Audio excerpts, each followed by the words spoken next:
What's up guys, and welcome to another video here on Abster TCG. So I got a lot of requests to do another of this guide video against more of these rogue matchups. So this is Teach Rapid Rogue, we can call it. And also, as I said in the last guide, like these are purely my opinions, how I feel against when I've been playing against these decks. And some of these decks I have not tested that much against because they are really rare. So I'm just like trying to figure out a scenario what could work.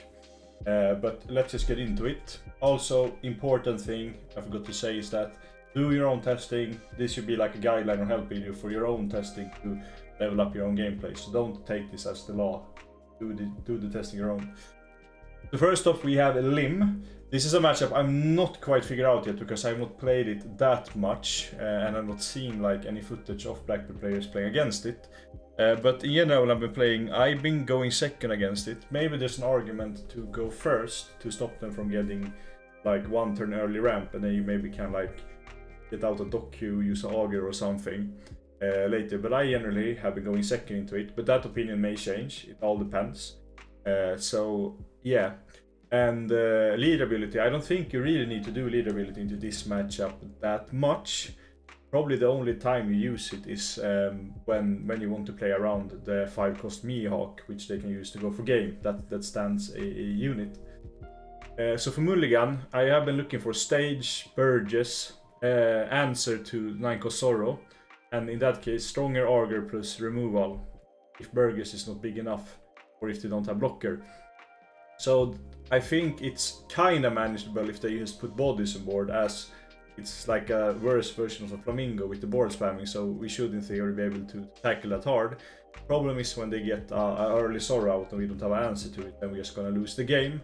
So you're looking to have a way to get rid of it. So if they don't have, for example, a blocker on board, then a big Burgess wing can actually take out the Zoro.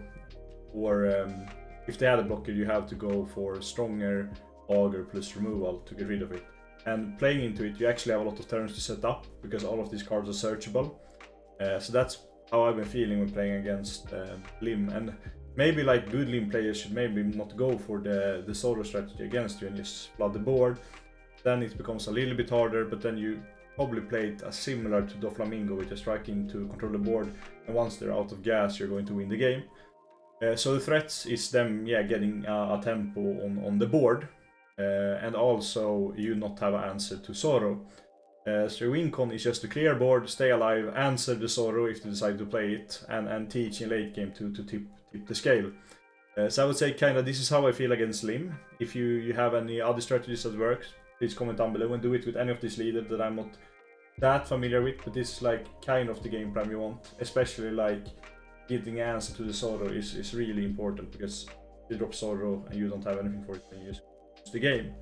And also in a lot of matchups that play Zoro, for example Bonnie, then you can just teach it turn after, but in these Raven decks you can't. So now we have Zoro, talking about Zoro, red Zoro. This is in general a hard matchup to teach because we don't like these aggressive board spam decks, and I think this matchup may even be slightly more annoying than playing against Luffy, because they swing a lot of 5Ks and that's like the worst thing for teach.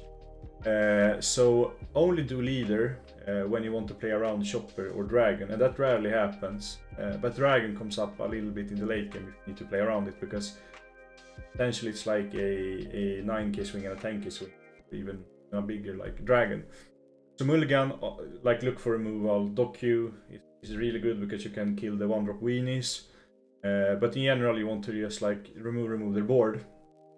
So the threat of course is them swarming the board and aggroing you down, and the win con is to clear board and out resource. So your win con is kind of similar to Duffy. You just want to answer, and then suddenly you have out resource your opponent, you have teaches, so you're not going to die, and etc.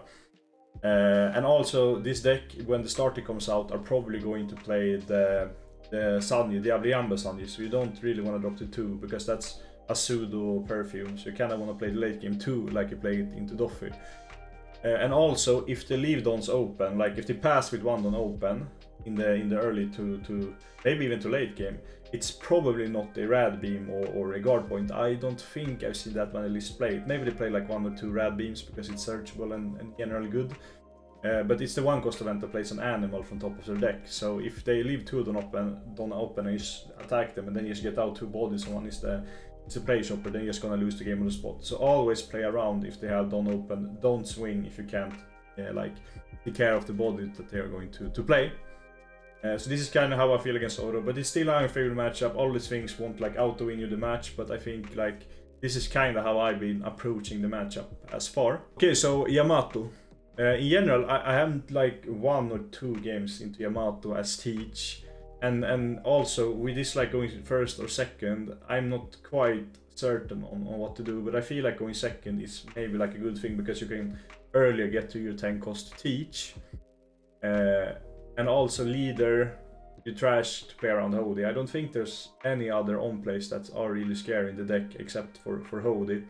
And that's only if you need to play around Hody, like if you can tap your things and then from there rush you. So in a lot of spots you maybe don't even want to trash for Hody because the Yamato player will most likely just use it to rush your face.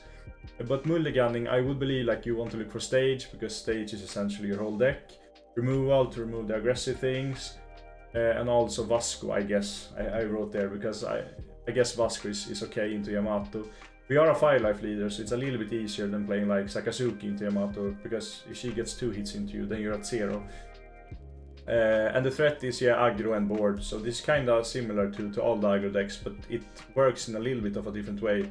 It's less rush bodies, but a leader that's really threatening. So they can close with Hody. So what I feel, I would probably take the first hit if it's not maybe like a small 5 or 6k, because they can go the Nami later and just go a big banish on you if you're at 5 life and lower cards in hand. Maybe take the first hits, because then you also see the top cards of the life in your hand, and that's also resources you can use to answer board, or you can answer Yamato. So the win con is don't get too behind your life, don't drop too low, and survive to teach and have a board and swing. I would say that's the thing. And also you have to play around trigger, because when you start swinging into Yamato, if you do it early game or later, I'm not really sure. Maybe you can swing some in early game, but if you can't really play around them getting a trigger, then you should probably not swing that turn, because as teach, when you get to late game, you have big bodies, so from there you can probably take out a 2-life Yamato leader easily, maybe even a 3-life Yamato leader easily. This is kind of how I feel into Yamato. I think I have like 2 games, so don't take this as law, but this is kind of how I feel into it. Now we have black and purple Luffy. This is a matchup I actually played a lot, or not a lot, but a lot more than a lot of these other leaders. And I think this is a really good matchup. You should probably never lose this matchup if you play correct. So always, I like to go second because you get additional card. Now you can argue that, okay, they can drop the Zoro, but you don't really care if they ramp, because they ramp to get to Moria, and you don't care about Moria. So for mulliganing, I will always look for stage in this matchup, because that makes it so you can dig for your whole deck and find the answer to what happens to the board. And the threat is of them like developing too far and you falling behind. I would say like the deck is a budget purple Luffy into you, because they don't play the Taro, so they can only like play 1 body a turn if they don't decide to play 4 drops.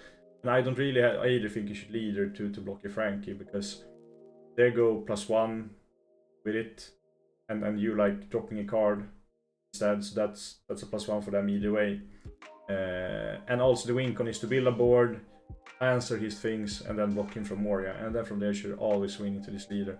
This leader can also go the aggro mode, and from there you have to play around it. So I would say like this is kind of how I play into this matchup. And now we have the red Luffy coming out in the starter deck 21. This deck is also a rough matchup, because all they do is play a rush card, put it on the leader, and give the rush card on. So this is a really rough matchup. So maybe there's arguments to go first, but I'd probably like to go second to see the additional cards and block them from Dragon and Curve, because Dragon is a really scary card.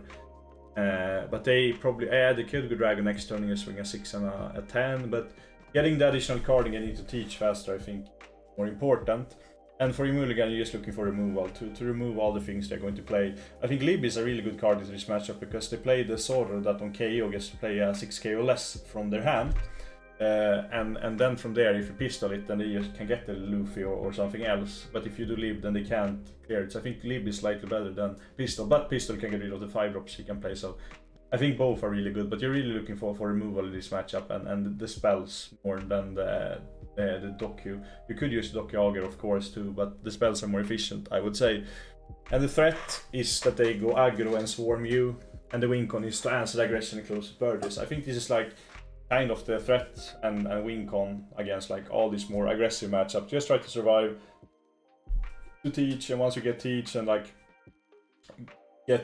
win the resource game, then from there you are probably going to win the game. But this, as I said, this is a bad matchup, so you, by doing all these things, won't like win you the games or outwin everything. And also do your own testing. As I always say, this is just guidelines, okay? So now we have the red and purple Luffy. This deck is probably the one I play the most in this list, and I think this matchup it's weird because it's heavily dependent on what the red and purple player draws and how like they get into the game. Because I think the biggest threats, now I spoiled the threats before, is Dragon and Shanks, and they are not searchable in the deck. So them having multiple Dragons or Shanks or a combination of them is not as likely as them having multiple of them. So yeah, I always want to go second into this matchup because you want to see the additional card and you don't want them to have Bond Clay on curve. You rather want them to play Zoro because you can actually answer that card before they can ramp. And if you go first, then there are some arguments to actually pitch with leader to block the Bond Clay ramp, and I think I usually do it depending on the board state if I can afford to give it a card. So Mulligan, removal for Zoro if you go second. Stage, of course, because it searches the whole deck. And I think Burgess also is kind of good, because getting out of Burgess is one of your way to start to threaten the Luffy. But you're mainly looking for to keep everything calm, because this is also aggressive deck. So if you lose life and tempo too early, you're going to lose the game. So in some spots, it's hard to drop Burgess, and you maybe could rather play a removal spell. The threat is Luffy ramping too fast and dropping multiple big drops, so you want to scout your game plan in the early mid game. You want to do the approach, okay, I want to stop him from the ramp, because you can technically do it so that they can never ramp if they don't have a event. So that's also a thing on if you decide to pitch a card the 4th on turn, they may be able to play like the All-Stars event, and they draw a ramp a card, and then you dropped one card and they go like +/-0 and getting a ramp. So before, when they did not play it, then maybe they were more of an argument to do it. So yeah, I don't know. But yeah, in leader ability you want to do it to block Bond Clay, if you feel like you want to do that. Or in late game, if you need to play around a big drop and then don't place off them. And that's the Lin card, what is it called? Dragon, and also the purple Luffy. And I also forgot to write it in here, but they also play Ben Beckman. So if your lines are losing to a Ben Beckman play, then you should probably also pitch on curve then. And the win con is answer what Luffy plays and close with Burgess and teach, because he's a 3-life leader, so by like default they start with 2 cards less than a lot of other leaders. So they are like heavily dependent on using their resources correctly, and they can die kind of fast. Also, yeah, they have Giant, which is a crazy card, which essentially is like 3 cards in 1 or something. But in the end, I think, yeah, I think that's like the main win con and what you want to go for in this matchup. And now we have Pudding. Pudding, I have played a little bit against this leader. I don't think this is such a hard matchup, because it's not the boards for matchup. It's a matchup that like they play 1 body a turn, and those are like the optimal decks for Teach to play into, because your removal are set up to remove 1 body a turn, mostly if we count out Liberation. So go second into Pudding is what I would do, and use leader effect when they are at 8 on and up to play around all their big drops like 10 Lin, 8 cost Katakuri, Yamato maybe they play. When OP11 comes, then they get a lot of more tools, but you should probably also pitch them to play around Katakuri if they're on 8, and of course Lin on 10. And maybe they play the 9 cost Lin in OP 10. But yeah, I don't think you should play like this matchup that much, but I think that's like the way you should trash. And I think here you always mulligan for stage, because this is like a little bit of a slower deck. It does not do super much early game against you. So getting the stage up and just cycling through your deck and finding the answers and sculpting your hand, depending on what happens, is the way to go. And the threat is like to miss to do a leader. I would say that should never happen. And also if they like get too fast into the board and you can't answer what they do, and then you just win by like having multiple big bodies, and you don't have like anything set up or anything to do against it. And also it's a 4-life leader, so they struggle a little bit when the Burgesses get big, because they will probably take more life heavily early, so that means that they have to discard faster if you start to swing with big Burgesses. And yeah, the win con, keep them from on-plays late game, and then win with Burgess and then close the game with Teach, like we do in a lot of the matchups. And then we have Bello Betty. This leader is also like one of these aggro board spam cringe matchups. I think this matchup may be a little bit harder than Duffy, but I don't think it's as much of a loss as it was in 09, because we get a lot of new tools with Kusan and Liberation to get more resources when we defend and try to develop a board. So I would always go second into this matchup, because then we're blocking Belvetti from getting the Ivankov on the 4 turn, and we also unlocking Lib on curve, and we get to draw an additional card. And they don't get to play like double 1-drops on turn 1 if they see it. So leader, play around Fenkost Ivankov, I would say is the best thing to do. So on 5 down and up you should probably leader, and you also play around Koala if to play it, and also Dragon on play. Some people I heard pitch from the beginning to don't let them search with the Bellobetti, the 1-drop, but I think that maybe is a little bit too minus. It depends. You should do your own testing on this, but I have to talk to some people more about this. But that's probably like when I would pitch and when I haven't pitched matchup. And you always want to mulligan for removal and like resources in this matchup, because your goal when you win con is to clear board, close with Teach, and stay alive essentially. And then the threat, of course, aggro and swarm. Also against this matchup, one interesting thing you can do is to starve them. So you don't swing to life, because that means that they are playing on the low amount of resources that they have, and Bellobetti has to discard a card every turn, which means that they will go super low on cards really fast. If you can answer their aggression and also have storm them, then they also in the end going to have a little bit of resources. The problem there, if you are at like 2 life and then you have just answered the things every turn and not added most of the time to set up, then once you start to swing into them, then they may be getting the triggers then, and then there can be a little bit of a problem. So maybe like taking 1 life now and then if you can answer the trigger is probably the best game plan. In some cases you want to swing and some not. This is like the thing we teach. Nothing is black and white, as I said in the guide before. So you have to like take it as you go, do your own testing, and get the feel of this matchup, how you want to play around it. Yes, and now we have Buggy. I think this is probably the matchup I got the most questions about, how to beat Buggy, and I feel like I think I won a lot against this matchup, and I think I have like 1 loss maybe on the sim against it. Maybe also that's because like the best players won't play Buggy because it's not the best deck. So maybe if you play against a really good Buggy player, the matchup becomes a little bit harder.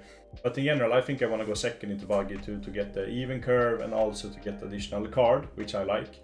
Even though he can use his effect on curve, I don't think that's that big of a problem, because if he goes second, he gets 1 additional card. Then he can, if you don't want a leader, you can play like a Mihawk, for example. So leader, don't leader until you don't care about the 10 cost. So the problem is if you start to leader too early, then you can just go 5, discard a card and get a 10, 12 on board, which is a real big problem.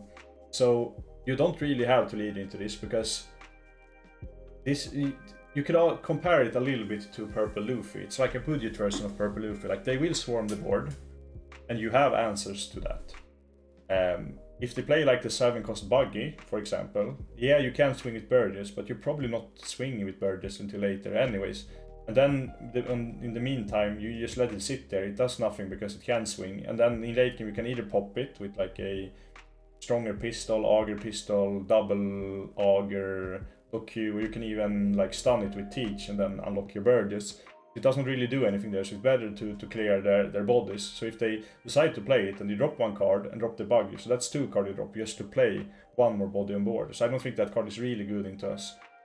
And yeah, mulligan, I would say for stage, Burgess and removal, because sticking a Burgess is really nice, because once it gets bigger you can start swing at his bodies, and the nature of this leader is that he will discard cards, so you'll get a little bit lower resources. But in some games they play like Pilaf, they play the 3 cost blocker that draws a card, so they can also get a bigger hand and just skip to do leader and like play more naturally. So the threat is like the same as Purple Luffy. If they get to swarm the board and you don't answer it, they can aggro you down. And the win con is to answer board, And I said 7 cost Buggy is not that bad for us, of course, and win with Teach in the late game.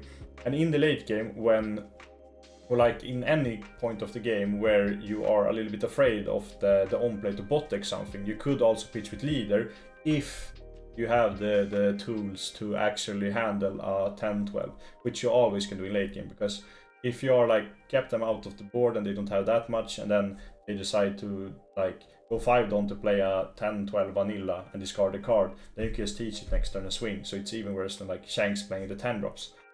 So from there I don't think it's the bigger problems. And then for the rest of the 5 downs, they don't really do that much. They can do leader again maybe to play a croc something, because that also blocked the on plays. So in late game it's more okay to it, or when you can handle the 10 cost. So yeah, this was it for this video. Thanks a lot for watching. Feel free to screenshot this picture if you want to use it somewhere. I really like it. No, but thanks a lot for watching. I hope you like this video, and as I said, I'm not super experienced into some of these matchups, so you have to do your own testing, but I feel like this is probably the first step to getting to know them better. And always, Teach is not black and white. Do your own testing. Again, I will say it again and again, because that's the most important thing with every competitive thing, that you have to test. One who tests the most have the most chance to win. That's how it is. But yeah. With that said, thanks a lot for watching. See you in the next one.